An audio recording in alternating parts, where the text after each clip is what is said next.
बघा एवढं आमचं एकमत झालेलं आहे. सर्वांचं स्वागत करतोय. आणि आता संजय राऊत यांनी संयुक्त महाराष्ट्राच्या लढ्याची आठवण करून दिली.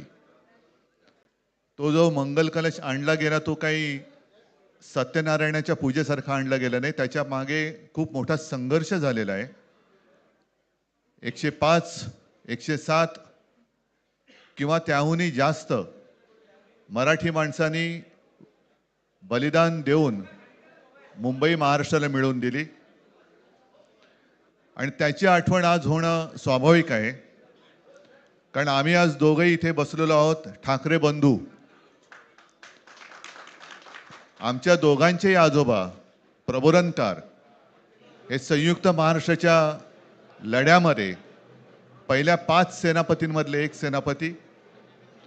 त्यांच्यासोबत माझे वडील म्हणजे शिवसेना प्रमुख हिंदू हृदय सम्राट बाळासाहेब ठाकरे, राजचे वडील म्हणजे माझे काका श्रीकांतजी ठाकरे, म्हणजे अख्खं ठाकरे घराणं त्यावेळेला मुंबईसाठी संघर्ष करत होता.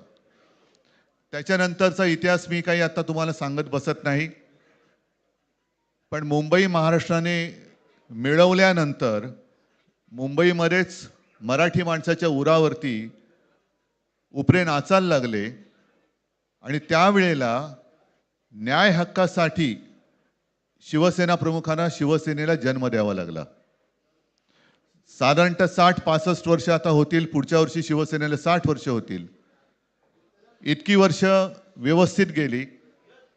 आणि आज परत आपण पाहतो आहोत की मुंबईचे लचके, मुंबईच्या चिंधड्या उडवायच्या हे मनसुबे त्यावेळेला ज्यांना मुंबई पाहिजे होती त्यांचेच प्रतिनिधी, जे वरती दोघं जण, वरती म्हणजे इकडे नाही दिल्लीत बसलेले आहेत, त्यांचे मनसुबे आहेत.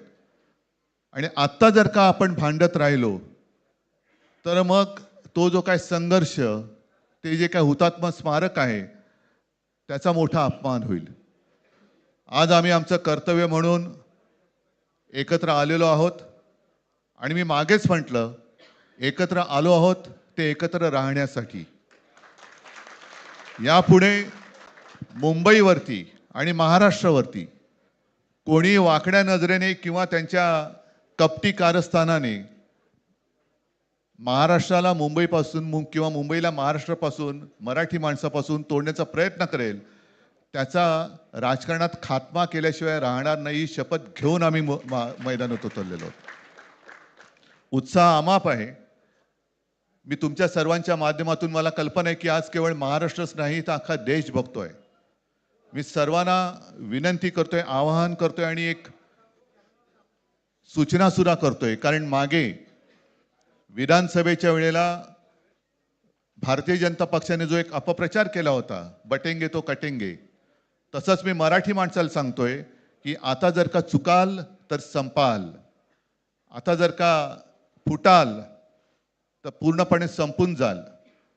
म्हणून परत एकदा तुटू नका, फुटू नका आणि मराठीचा वसा टाकू नका, हाच एक संदेश मी आमच्या आज दोघांच्या युतीच्या निमित्ताने संपूर्ण महाराष्ट्राला देतो आहे. आणि मला खात्री आहे की मराठी माणूस हा सहसा कोणाच्या वाटेला जात नाही, पण त्याच्या वाटेला जर का कोणी आलाच तर त्याला परत जाऊ देत नाही. मी सगळ्यांना परत मनापासून धन्यवाद देतो. आणि राज,